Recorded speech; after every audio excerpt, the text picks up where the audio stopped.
We hear things in the deep, dark night. We see things in the shadows, in the corners of our eyes. In mind and dim light, we sense things when they just aren't right. Our dealings are not with human flesh and bone, but rather with an essence that defies even the basic laws of nature, like space and time. These elusive selves challenge our logical minds, forcing us to take faith in the unseen, the unsubstantiated. We cling to theory, statistical inevitability, and the imminent manifestation of mystery. Brought to you by WKTV, I'm one of your ghost hunting hosts, Wayne Preston Curtis Thomas. Welcome to a very special episode of Grand Rapids Ghost Hunters Paranormal Podcast. As always, we ask that you please keep an open mind about things that you might not easily believe as we explore the mysterious. I knew the truth was out there somewhere. The real truth of UFOs is coming to the studio tonight. Let's meet the people joining our forum. Please welcome a former Ghostbuster from Holland, Michigan. Hello, everybody. My name is Kim Colleen. As Wayne said, I was the founder and operator of the Tulip City Ghostbusters, and then also a paranormal investigator for many years. Thank you. And then another one of our co-hosts, he's a legendary paranormal investigator turned Bigfooter, and he's from Byron Center, Michigan. Yep. Hello, everybody. I'm Brandon Jose. And right now you're with Grass Paranormal. Yes, I've done a few investigations. Yeah, I've just recently joined them. Okay. And then tonight we have something a little different. We have a special guest co-host. Now, William J. Konkolesky has been on our show for episodes 10, 35, 56, 58, and he's also on my show, Cryptic Frequencies. And he's the director of the Michigan MUFON, and he's also an author of 2 books. If you guys want to, you have his 2 books here. Experiencer. What's it say? Experiencer Raised in Two Worlds. And then Brandon? Experiencer 2, Two Worlds Collide. So he's very far out, probably the most far out guest that we ever had on the show. But we're very excited to have our special guest on the show. It's a highly anticipated. I feel incredibly lucky to have gotten him. And we've talked about the 94 Michigan UFO Flap on every one of the shows that Bill Konkolesky was on. And Bill was a name dropper. So 4 years ago, we started talking about Jack Bushong Jr. But Bill and Jack, I think, are friends. And so Bill's going to introduce Jack and say hi to everybody, Bill. Sure thing. Thanks, Wayne. Jack Bushong received his degree in meteorology at Florida State University in 1988 and was shortly after recruited by the National Weather Service, where he became a weather radar operator in his hometown of Muskegon, Michigan.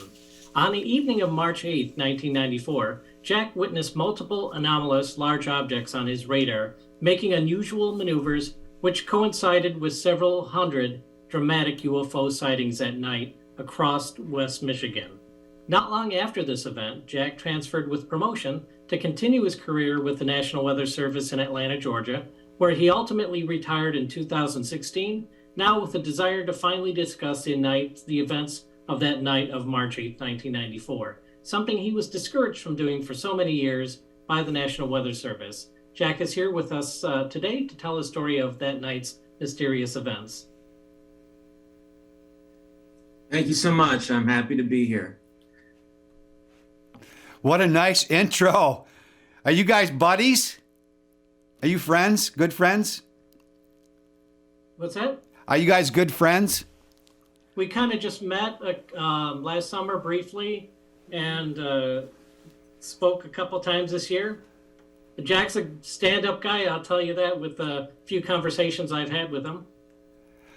Right, and then you guys were both on Netflix, Unsolved Mysteries, Something in the Sky.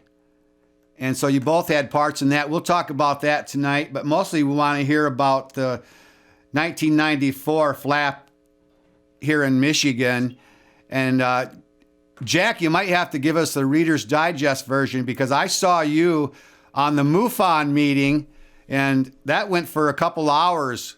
But yeah, we want to hear about that. And Yeah, that's what I was told. It's a pretty complex thing that happened, and it's hard to describe. It's very, very confusing to a lot of people, and so I have to kind of describe how the radar works a little bit. right. But yeah, I'll try to keep my discussion concise. What did they tell you on Netflix? You had to give a version of, what did they tell you how to describe it? I'm sorry, what's that? They told you when you did the Netflix that you had to, like, maybe not be so technical. What did they say to you to? Yeah, they said I had to keep it at about a 5th grade level. Right. And so, yeah, that was really tough. So, Okay. I'm Yeah. hoping that when I talk to you guys, I can up it a little bit to at least high school level. There you go. And I tried to follow the timeline between how the events took place. And I think I have that down after watching the Netflix. So that helped me to watch that. I enjoyed that program a lot. But yeah, we want to hear about, I think it was pretty intense because of some of the language that you used, how surprising you were and stuff. Yeah. Tell us about it. Well, if you if you noticed in the show, when I was a little kid, I was holding an airplane in my hand. There was a picture of me as a little kid holding an airplane in my hand. It was the wing of one of those airliners that used to put 2D batteries in, and it used to go across the floor. I was really interested in aircraft when I was a kid. I used to fly all the time from Florida to Michigan. My mom and dad lived in both Michigan and Florida, so I was bounced back and forth quite often. So I flew through Chicago O'Hare a lot, and as an unaccompanied minor, and then finally got to tour the airport on my own when I turned 12, and would spend all my hours on the observation deck. I could probably name every airliner that was out there. Took pictures of them and so on. So I was really interested in aircraft. And so when I finally got into the Weather Service, and I was wondering about the airline industry as a career, but ultimately took meteorology because it was also an interest in mine, and it was less competitive in career-wise. So that's what I took, and so I had that interest in aircraft. And one of the things I wanted to do when I found out this radar could detect aircraft was to track them along. And so I would maneuver the radar a few times during training to see if I could actually see aircraft. And it was hard to find light aircraft around the area, but I definitely could spot it at Chicago O'Hare and detect airliners once they got up to a certain level, altitude at about 20,000 feet. I could detect them, and they would show up as a solid object, and we have something on our radar called the A scope, or the amplitude scope. That's how much energy is being received, and it would have a certain signature. We would say it was spiking, so that's when you see something solid, and that's usually kept for spotting thunderstorms and seeing hail, because hail is solid in thunderstorms. So there was definitely a signature to the airliners, and it was typical of what the weather radar manual said that the airliners would look like, and that's what I saw. So when I saw the UFOs, they had the same signature, only much stronger. And I don't know why that is, except that maybe they were closer than Chicago, or it could be because they were larger. They could have been more reflective in the material that was used, or they could have been possibly flying in formation that was too tight for the radar to the resolution of the radar to pick apart. So if there was 3 in formation, I wouldn't, and they were within a half mile of each other, I wouldn't be able to pick them apart. They would show up as one big object, or it could have just been one solid big object. I'm not sure, but they were definitely quite a bit larger, and they had more of a signature than airliners did. Yeah, I was wondering if your training had prepared you in any way for what you saw on March 8th. Yeah, that's the weird thing about this whole thing is I don't, if it was anybody else in the office that was there that night, I don't think they could have tracked these, because I was so interested in aircraft and how, we didn't have anything like flight aware like we do now. So back in '94, that's flight aware or flight map. That's an app that you can see every single flight in the USA active at the current time, and their locations, their altitude. And so it was just, if you can think about it, in 1994 with an analog machine, I was able to actually detect actual airliners in the sky and watch them cruise across the sky and increase in altitude, detect their speed, and so forth. So yeah, I think I was lucky to be able to be there that night. Yeah, it was the right person, right place, right time. Yes, certainly was. Strangely coincidental. Yeah. And it's also coincidental that you're from Muskegon, Michigan. Yes, it is. And yes. That's where they were flying over. Right.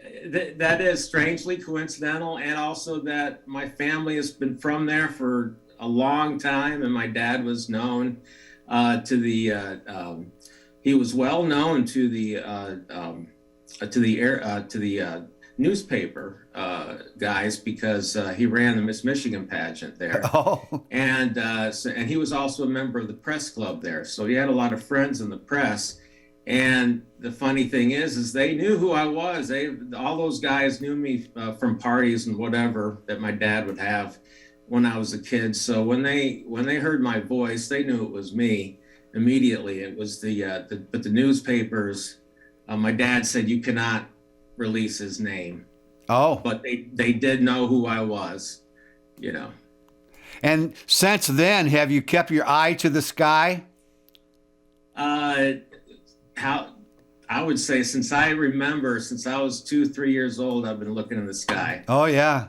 And I remember, I had a really strange interest in, and I asked other kids, other people that I know, did you ever think, what do we live on? What is this world that we're living on? And I remember at 3 years old asking my parents, what is this place? Yeah.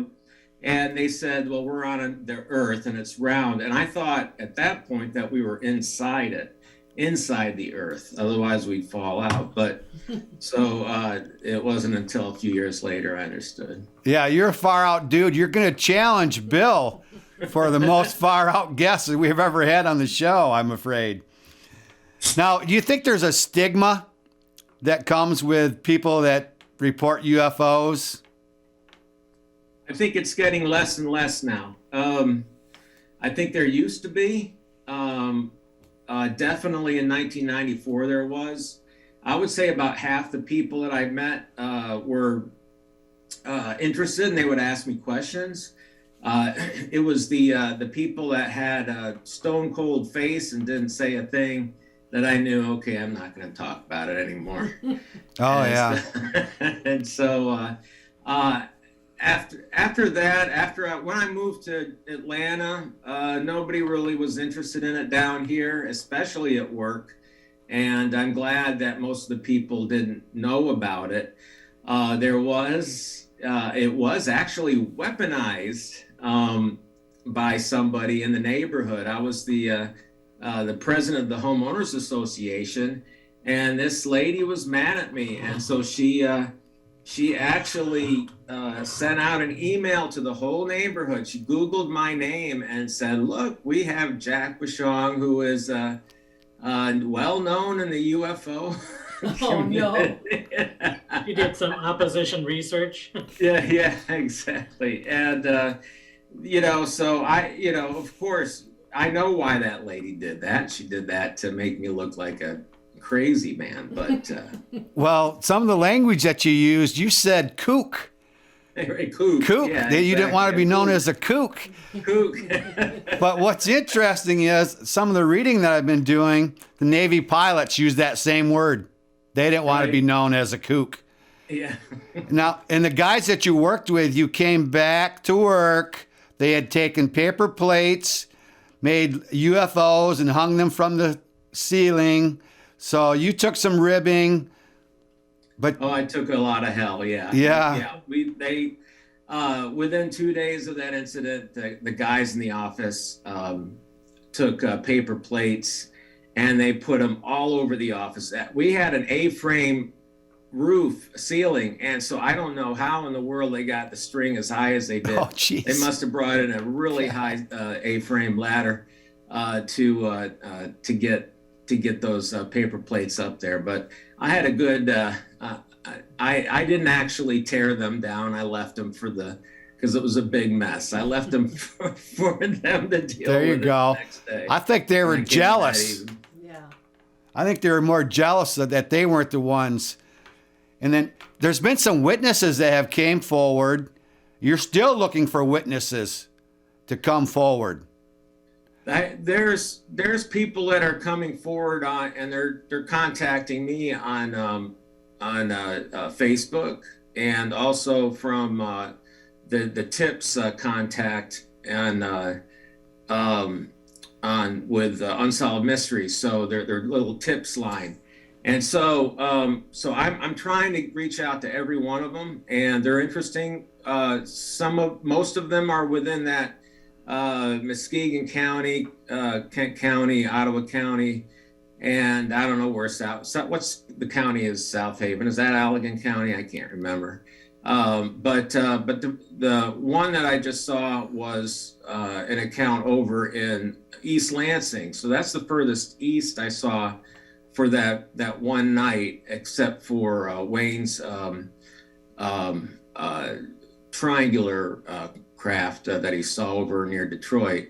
So I'm not getting many reports over on the east side of the state, but mostly the west side. Okay.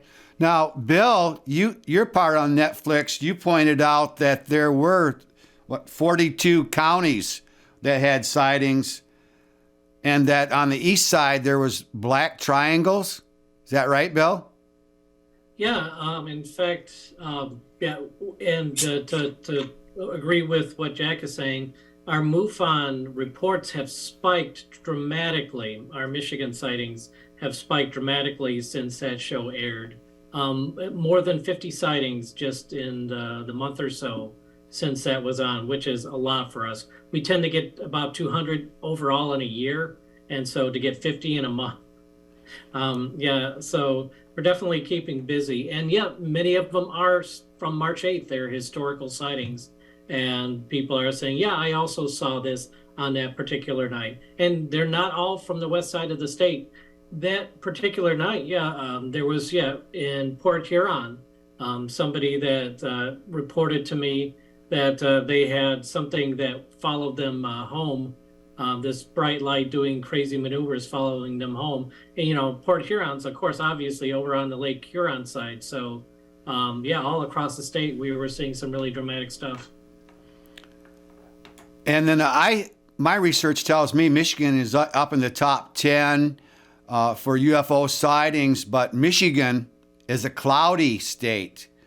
So it's harder for us to see things up in the sky like that. And that Ohio actually is a little better state, and they get some good reports there. But I like some of the language, though, that Jack used. He said that it didn't act human. He said it was that they wanted to be seen and like they were putting on an air show. You want to? That's what I said. Yeah, that's what I believe now, and I didn't come to that conclusion right away. It took me quite a while to and a lot of thinking, so much thinking that I gave myself headaches. Got a lot of headaches throughout the years, and really, once you get yourself into the mindset of what they're trying to do, why do they have all these lights on? Why do they need all these lights they're putting on? But it was mostly not because of what I saw on radar, but it was what the people that saw the objects and the visual ground sightings that I heard about and read about, and the people saying that the objects were going apart, coming back together.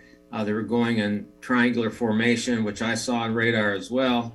They were going vertically, and they were in a vertical triangle as well. That's what I could detect on my radar, which I thought was strange because it was pointing directly at me. It was the head of the triangle was down the line of the radar beam. It was as if they knew that radar beam was right there, and they lined themselves up to it, and they made themselves where they were like shown in a vertical triangle on the vertical scope, the scope that actually gives me slices of a thunderstorm, where I can get a 3D view of a thunderstorm. And so that was really odd. That was when I did say, "Oh my God, what is this?" Yeah. Because it's like it's pointing an arrow right at me. And I actually did have some visions of them, of sparks and my tubes blowing in out of the console. They sent back an energy pulse that was too hard for the radar to handle. Oh, really? Yeah. I didn't know, whether it was military or what, but I knew that if they had technology that good, where they could go as fast as they had technology that they could take out my radar pretty fast. Oh, wow. I know you struggled with the idea for years, whether it was military or not. Now, what pushed you over the line to say, no, this wasn't anything that military? What is it that changed your mind? Or it was, I think with the talk of the military coming out saying there's all this active talk about what are these things. First I had to, basically this was a process of elimination all the way from the top. And so, I came down to, yes, definitely they were solid aircraft that could fly at high speeds, and they could hover at tremendous heights that helicopters can't hover at, 55,000 feet, for instance. So anyway, it came down to perhaps the United States, Russia, or China that had these things. If it was going to be any kind of conventional aircraft, or not conventional, but high-tech aircraft from a conventional reason. So then, but I just looking at and studying, for instance, we're seeing what Russia can do, and they're not doing so well. It sounds like the United States is really struggling with trying to figure out what these are, and either very few people know or nobody knows. I don't know. That's the trouble. And then there's China, which I don't believe they have them either. So I don't believe they're up to that technology yet. So we're the highest technology, and I don't think we're there yet, really, unless there's something that's. But also, you got to remember, this has been going on for 30 years, or it's been 1994. It's been almost 30 years. So to see that technology then firsthand, then in and still people are seeing the same things today. And I'm sure and of course they've been seeing the same things for 100 years, almost 100 years now. So I really don't know. I had to bring back the process, eliminate the possibilities. And so I don't think it's military anymore. It honestly looked like that they were giving an air show. They were lighting up the skies with strobes and flying around and basically doing, I've been to a lot of air shows and they were moving around just like those aircraft would do, all over the sky. Yeah. So, they were showing us a good show. I thought maybe it was the ability to jump 20 miles at a time. You estimated the speed at 72,000 miles per hour.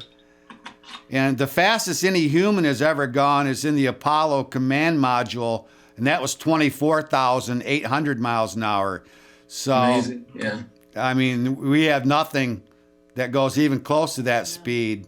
Yeah. Well, the one thing is, if they really wanted to hide from my radar, they could have, but they didn't. They were kind of consistent at their altitude. One would jump, and then once I found that, then the other couple would jump, and I would find them. So it was actually it was like it was waiting for me to find them. Once they jumped, but I did see them from one sweep to another go in 20 miles. When they went to the west, I lost them. But when they went from the middle of Lake Michigan down to the south, I saw them jump that 20 miles in one sweep. So me twisting my wrist about 1 second at a time with the radar beam, I saw that one big one go down there within a second, within the twist. So that's where I figured out the airspeed there. Ground speed. Could you tell how many aircraft there was total? Or I know you said it kind of looks like a big blob. But when they were doing their air show, could you kind of tell, there's 3 aircraft because there's one going this way and one going this way from their light show? Yeah, there was at times usually there was 3 that were most prominent, and they had the biggest. Let me figure out my glasses here. Okay, there was 3 of them, and that were the most prominent. They hovered. Now there was a 4th one that kind of seemed like it was buzzing around the other ones a little bit, and I couldn't really track that one as well. So that's when I say there were 3 to 4. There was 3 definite ones that were in that triangle. There was a 4th that was traveling in between it and around them, like it was playing around those guys. And but when it got to the center of Lake Michigan, and then moved to the south at about the same latitude as Benton Harbor, that's when they got tighter together, and I was off the phone call with Ottawa County Sheriff's Department by then, and then we let's see, it was I had to do some other work, and when I came back maybe 20 minutes later to look at the radar there, that's when I saw the dozens of them.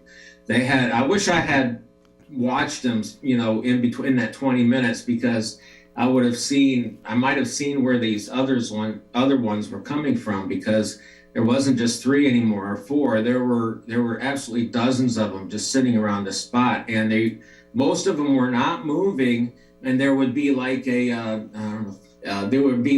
most of them would be hovering, and then there would be 1 or 2 just kind of meandering in between the other ones.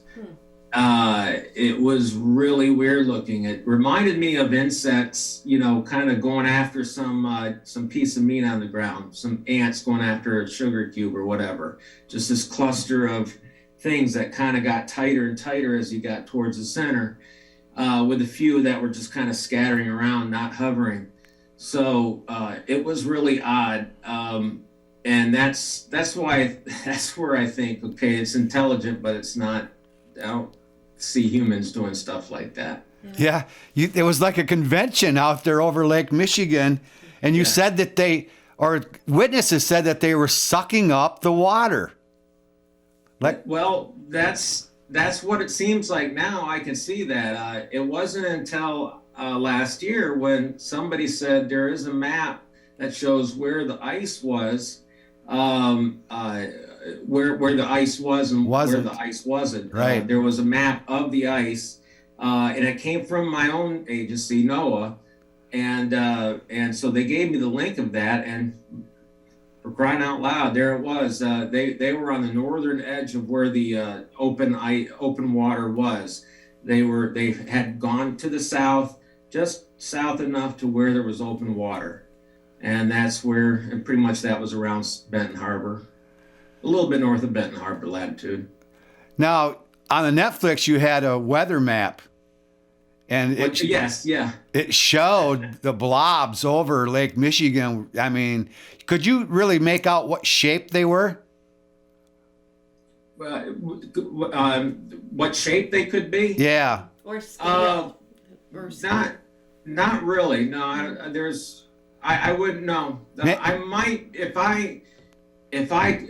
I might talk to a radar expert and see what kind of shape would be needed to give the most absolute highest bounce back of radiation, or EM radiation, of course, to see what the radar would pick up, because it spiked it to the top. It just pegged that amplitude energy pulse all the way to the top of the gauge, and so that's not that was never seen before that I remember. Not with seeing hail or anything else like that, or airliners or anything. That was the first time I ever saw the amplitude go that high. The one word that stands out in these descriptions from the witnesses is how bright it was. And then, now, didn't you say that there was maybe as many as 30 over Lake Michigan? Yeah, I would say there was about 2 to 3 dozen. That was about my figure. I would say about 30. Yeah. Yep. Most definitely. So go ahead. Oh, I was going to say, so they had to all come from somewhere. So when I hear about them coming, being seen in other surrounding areas of Michigan, Indiana, Illinois, Wisconsin, I can believe it. So it was definitely a rendezvous point there. Yeah, the unusual flight characteristics are something that comes up with the UFOs, where they can be stationary, or they can move against the wind, or maneuver abruptly, or the considerable speeds, and no air intake, no wind, and no exhaust. Witnesses were saying they were just silent, hovering in the air. That's amazing. Yeah, and right, so they're absolutely not conventional aircraft. When I immediately after getting off the radar and doing other jobs, I talked to our local air traffic controller there at the Muskegon Tower. I'm sure he was working by himself, but I told him what was going on in Ottawa County, and I asked him if he saw anything on his radar. He said he did not see anything on his radar, but he did see 3 aircraft in formation. He saw them through binoculars, but they did not pick up on a radar. And I would imagine the reason why is because they did not have a transponder code transmission from the aircraft. So that would mean they're not conventional aircraft. But it's interesting that he could not see it. Now, of course, my radar is more focused than his. His has to take one whole sky in one sweep. I just take a little bit of a slice of the atmosphere in one sweep, and of course, I was focused right on them, like a strong flashlight would be. Once I found them, I knew they were there, and I could focus in on them. After I talked to the police, Bill or Jack, are you familiar with the phrase phasing as it applies to UFOs? Phasing. Phasing? I have not heard that The one. ability to change atomic structure. Okay. And then I was wondering, just the way you described you thought maybe it was a mothership and they were changing shapes and that went from larger to smaller, different numbers.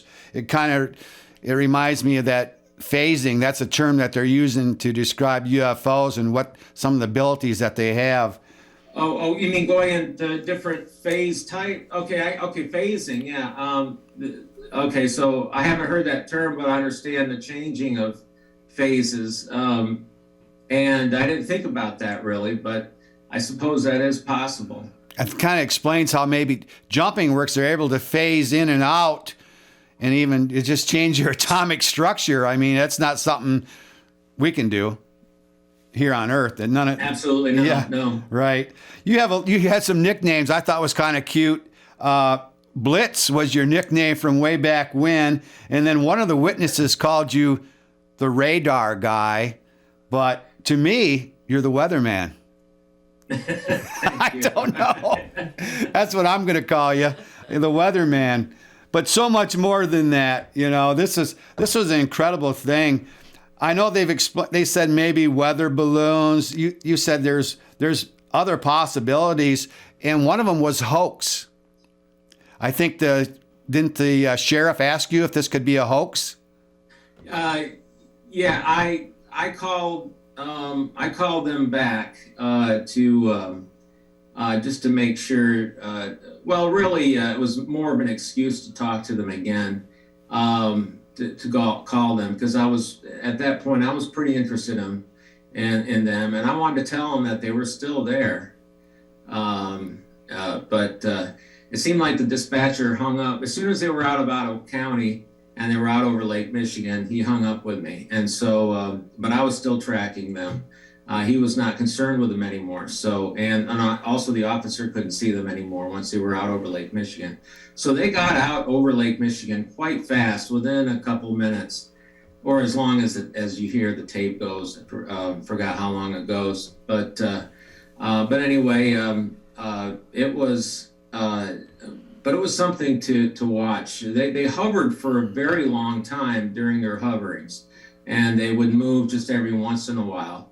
I'm trying to think how many times. It was either 3 or 4 times that they would move to their position and make that triangle formation, but always a 20-mile wide triangle, and also 20 miles did they actually go from one place to another. 20-mile jumps, 20-mile wide triangle. Yeah, you thought that they wanted to be seen. I thought that was interesting, that they weren't hiding. They wanted to be seen, and they kept moving, so they were in your radar scope. Right. Yes, absolutely. They did want to be seen, and I think it's almost, maybe they were glad that I saw them on radar. I heard something just recently that I don't know who it was. I think it was Anonymous came out and said that, and I don't know how much, whether I put much into this yet, but I know Bill Nelson, who is I guess he leads the Committee on Science for the Senate, for NASA. No, he used to be a senator. Now he's the NASA administrator. But he briefed the Committee on Science in the House. That's what it was. And but he mentioned that we were gonna most likely detect extraterrestrials within our lifetimes. He said that. Now I don't know if he meant aliens per se, intelligent aliens, or just microbial life, but I think, but if you listen to him, it sounds like he's talking about, when you're talking about extraterrestrials, you don't usually say, microbes on other planets. You don't say extraterrestrials unless you're talking something intelligent, I think. But it sounds, Anonymous seems to think that these things have been trying to get in contact with us for some time now, and they want us to quit fighting each other. Yeah, we've had people on the show predicted that within a couple years, of course, we've been doing the show for 4 years, so that it would be obvious to everyone. And I think we're about there with the Pentagon releasing information, with these pilots, both commercial and military pilots, coming forward. And apparently they made it easier for pilots to report these things now, right from their cockpit. Now, ground clutter. Is that a possibility? That it was ground clutter, noise in a radar echo caused by buildings or natural landscape? No way. No way. Right. That was the big trigger question. That was the trigger answer that I got. I finally wrote in, and kind of got the ball rolling. It took me a while to come out and start talking about it. But when I heard a meteorologist in West Michigan say that, just explain it away as ground clutter, that's when I wrote a letter into the website, and I let them have it. Yeah, good for you. No, absolutely not. It was not ground clutter. I had the ground clutter is when the radar beam super refracts. It comes back down towards the Earth, or it bounces off an inversion in the atmosphere. Which is where naturally the air gets colder as you go up, but sometimes there's an inversion, and sometimes it starts getting warmer again. And at that point, when the air gets warmer again, the air can't rise anymore; it just gets trapped. And so that's when you see you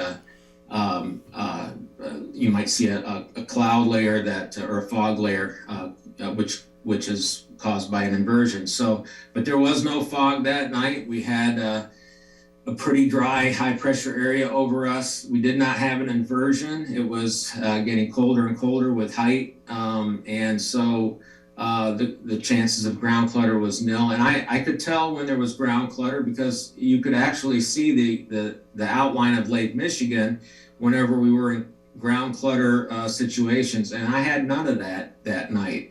It was a clear, cold night right after a cold front passed through. And that's the last time, that's the last chance in that atmosphere right after a cold front passing through is good, clean, cold air. And you're not going to get an inversion of, okay, do you notice that when a cold front passes through, the air seems like it's cleaned out? You know, after the rain has passed and the wind shift around from the west and northwest, that the air seems to get clearer and you can see the sky better. There's no humidity in the air. Does anybody notice that after a cold front goes through? Sure. Yeah. What's that? Yeah, right. Okay, yeah. So it gets clear, and that's the kind of night it was. It was just after a cold frontal passage, and because it was such a clear night, tells you that there was no inversion, because clear, cold nights happen when there is no inversion. If there was an inversion, you would have mainly a humid night, a little bit of fog or clouds, low clouds in the sky, and it would feel, it'll be a little bit warmer than usual. It'd be a warm night compared to the daytime temperatures. So, but this was a cold, clear night. And so chance of the inversion layer would not be there, and so there would be no ground clutter. But even still, even just by taking that out of the equation, that if there was an inversion that night, I still had the radar 10 times higher in elevation than I normally did when I had to find that one UFO that was at 55,000 feet. So I had to raise the antenna quite a bit. It's normally at a half a degree. The one trick to getting rid of the ground clutter is to just raise the antenna by a couple tenths of a degree in elevation. We normally had it at 0.5. I might raise it to 0.7 or 0.8, and I would get rid of all the ground clutter. But I had this at 1.5. I'm not talking about 0.8 just to get rid of the ground clutter. I'm talking about during this whole event, I was at least 1.5 to 2.0 elevation during this entire event. And there was a couple times when I went up to 5 degrees. So there would be absolutely no chance of ground clutter because I have the radar pointed almost, straight up into the sky. So that would not happen. Yeah. And not only that, but I saw clear air all the way around a solid object. You would not get that with ground clutter. Ground clutter looks like rain. You just get a sheet of clutter all around an area. You don't get one spot, and especially doesn't just sit there and move. So no, absolutely not. All right. I love that clarification. Yeah. This is a radar and ground verified UFO sighting. And what was said was the radar matched the witnesses. I'm wondering what resources backed you up, and maybe what resources were saying that it was like a hoax. Which resources backed you up on this? There were some. Some people were backing you up on this when it happened in '94, right? Yeah, they weren't saying it was. I don't remember anybody saying it was hoax, that we actually planned this out. I think there was people that tried to say that it was just a weather radar, but without understanding how the weather radar works. It was designed to be able to pick up both liquid and solid objects. So yes, it could pick up birds as well as planes and UFOs if they were solid. So yeah, why not? And no, it wasn't ground clutter. And as I said, it was a process of elimination, and the conditions were perfect for radar viewing that night. And even though there was nothing out there to see, there was no rain to look at, but it was good. It was good for the radar to detect. Probably the best night there would be to detect airliners or aircraft or UFOs. Now Couldn't have had a better night. do you believe that it wasn't an unmanned drone? You think that there was an intelligence inside of these things, correct? Correct. Yeah, it seemed like yes. They were interested in obviously interested in being seen, and so and by giving us a show. And I just don't see how the military would do such a thing. Why would they play around with high my glasses? I think I got crooked ears. So I'm gonna take this off. All right. Okay, it bothers me. I think when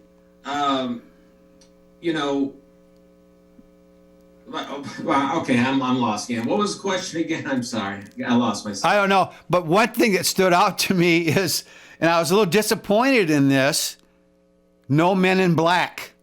So I'd like to jump on with this story, and I want to know if it's how truthful this account is. From what I understand, right after the event, and UFO investigators descended on the area to find out what happened, that it was Dr. Michael Swords from the Center for UFO Studies that was able to actually sit down with you and create the radar maps with you. From what I understand, the first question I have, was that a collaborative project between the two of you? My supervisor set that up. He actually had Bill Swords come in and to the office. And this is another story. Was when I wanted to use an overhead projector. The only one was the other federal agency on the at the airport, which was the FAA. So I went and borrowed one from the FAA. They said it was okay. When I was riding up in the elevator, there was a guy there, and I told him I was the radar operator during that whole UFO thing, and he looked at me and said, I can, he says, I cannot talk about it. He just had this look down his face that just gave me a chill, that when he said, I can't talk about it. But anyway, I did have a good meeting with Dr. Swords, and then after that, he's the one that actually drew out those maps. Now I drew them on with the same screen, this same screen. I don't know if you can see it, but is anybody on here? Okay. Okay. So anyway, so Dr. Swords took this very map that I had, and I had an acetate of it where I would actually mark where they were, and then he marked them down on his maps. So that's where those maps came from. Okay, so here's the second part of that story. From what I understand, that there were only to be 2 copies of that, one for the National Weather Service, one for the Center for UFO Studies, and nobody else was supposed to see them? No, I never heard that before. No. Okay. So where did that I have the copies here. I don't, there was, I could always give them out, but yeah, if anybody asked me for copies, I'd be like, yeah, sure. So I thought, I don't know. Autograph them. Yeah. Right. Yeah. If you want. So they're okay. I'm just saying, because the legend of it is that somebody did a Freedom of Information Act on the National Weather Service to access those records. Oh, I see. And maybe they could have then, right? Even though you still. Well, yeah. If somebody found me, I would have given it to them. But Dr. Swords had other copies too. He could have given them out too. I don't, but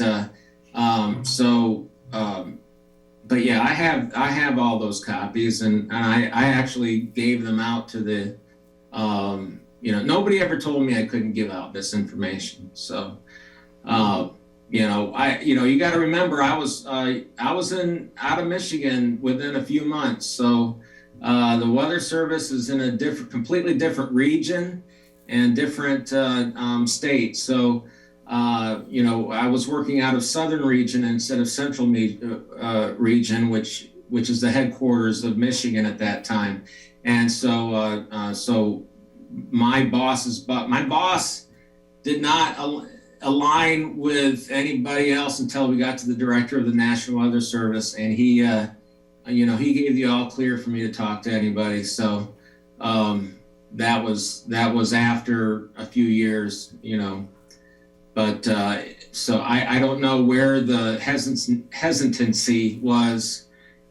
Except maybe somewhere in Michigan or in Central Region, headquarters of the National Weather Service.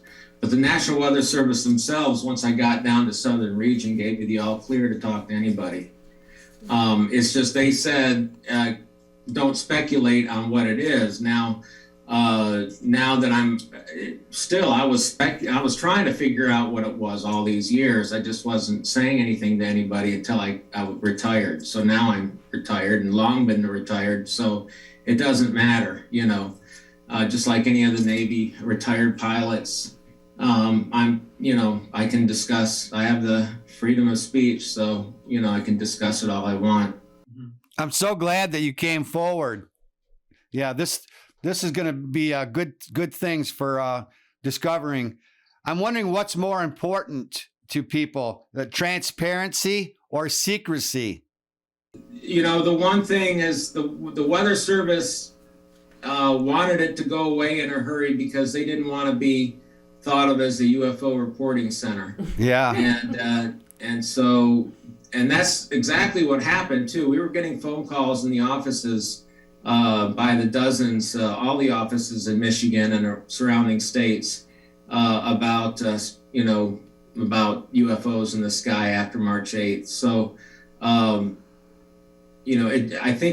think people just start getting interested and they go outside and they start seeing things. And a lot, I wonder if a lot of people just see stars they've never seen before. They never thought of looking up in the sky, really, I think it's interesting that where it happened, I have this map here, and we have the Michigan Triangle, Lake Michigan Triangle, as low as Benton Harbor, and that's right where this flap took place, where people lose time, the compasses don't work right, ships and planes disappear. I just think that's coincidental that that's right where it happened. We got to move on. The show, we've been here almost an hour already. So I do a shout out to the previous guest, and that was Ben Goldman with Afterlife Road Productions, and Tanya, our co-host from Ohio, which she would have fit right in because Project Blue Book, the Wright-Patterson Air Force Base in Ohio we could have talked about that for a half hour at least. Upcoming and ongoing, Brandon and I will be lecturing in October at all the KDL libraries, all the Kent District libraries here. And my pet project is the 988 National Mental Health Crisis Suicide Prevention number, which is in effect now nationwide. So if you got a problem, by all means, call 988. If you're military, dial 1 after that. You go to a special place.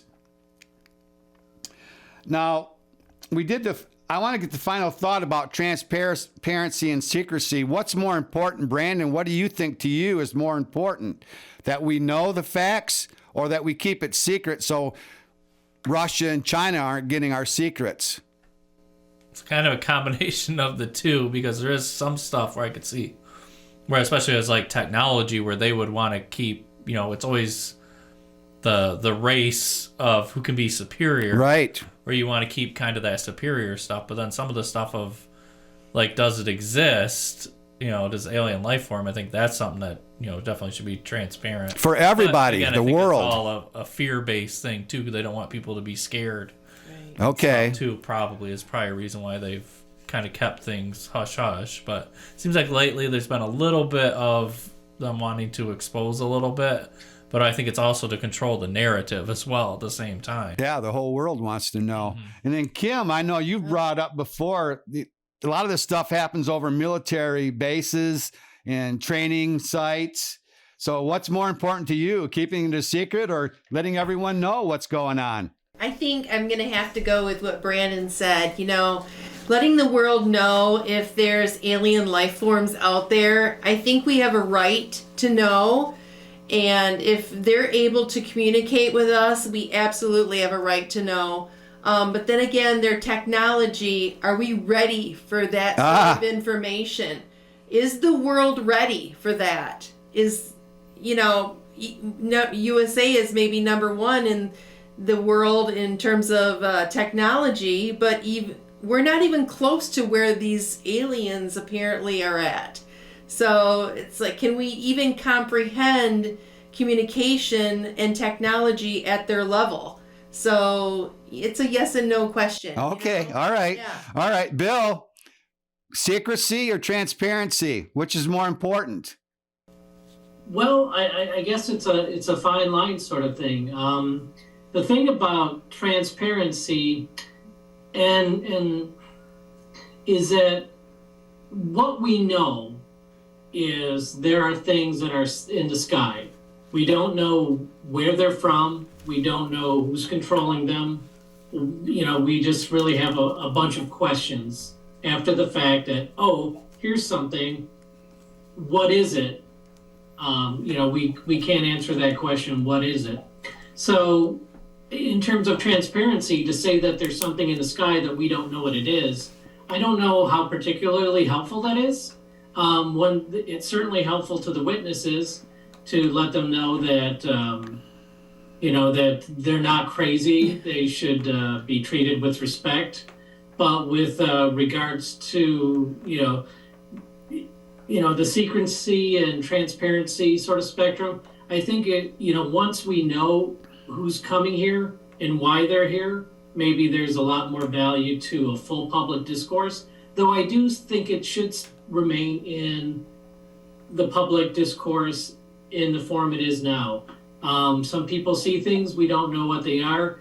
And because we don't know what they are, we may not have any reason to believe they're a threat because of that old adage, if they wanted to wipe us off the face of the earth, whatever has technology like this could have probably done it a long time ago. Yeah, good point. Yeah.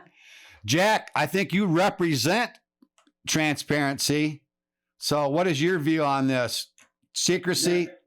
Go. Definite transparency. I really, I'm too interested and curious and that I would like to hear myself know what's going on out in the universe. And that's why we have NASA and all these other science agencies. We really want to know. And we really could advance far if we could contact these guys and bring about some higher technology than we have now, even though we've gone in incredible ways in just 100 years. But and you got to wonder about that too. But and I'm sure the UFOs, if they had nothing to do with it, they must wonder how we advanced so fast, so quickly. But I agree with Bill. If they wanted to wipe us off the Earth, they could have a long time ago, about 100 years ago. And so now I do understand the military applications of having a technology like this, but but come on, this is I don't know. There was something. I have been actually watching the Ukraine-Russia war and seeing that, especially that if Russia, for instance, had the technology or NATO had the technology to fight each other, we would have used it by now. And there happened to have been an instance where there was a soldier who was on who brought out a video, and he was interviewed by Pat. Let's see, what's his name? The religious Pat Robertson guy. Pat Robertson. He was interviewed by Pat Robertson on CBN, Christian Broadcast Network, and the video, you could actually see it. It was a flying saucer, and it was actually they were throwing. It was starting in this. You could see this fireball starting, kind of brewing up in the side of the saucer, and then it would be thrown down on the tank, and it kept doing that. It just you would see it. You'd see the ball growing on the flying saucer. And then it would grow and grow and then be thrown down on the tank, and then it would go to the next one, and you see this other ball of orange ball growing, and then you see it thrown down in the tank, and you see the tank blow up. So that was a really weird video, but it's out there, and there is an interview on that occurred about a month or two ago. So that's worth the look. So.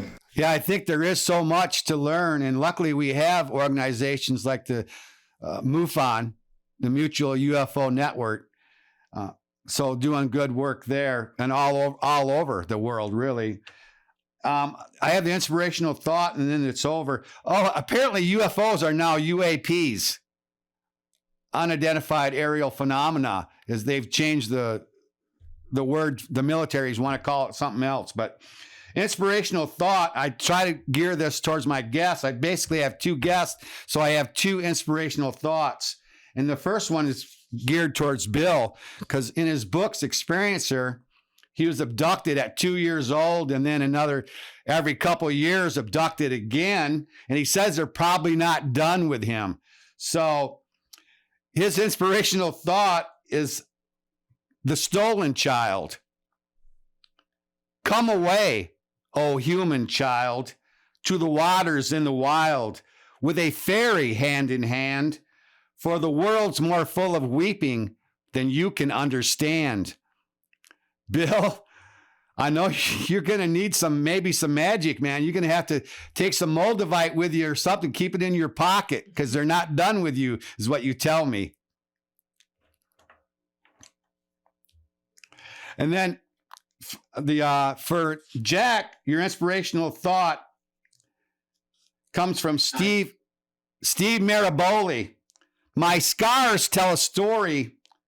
They are a reminder of times when life tried to break me, but failed.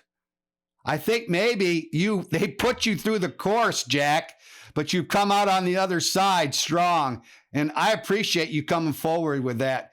Congratulations on that. Yeah, thank you so much for being here. Really appreciate it. Peace out, guys. See ya.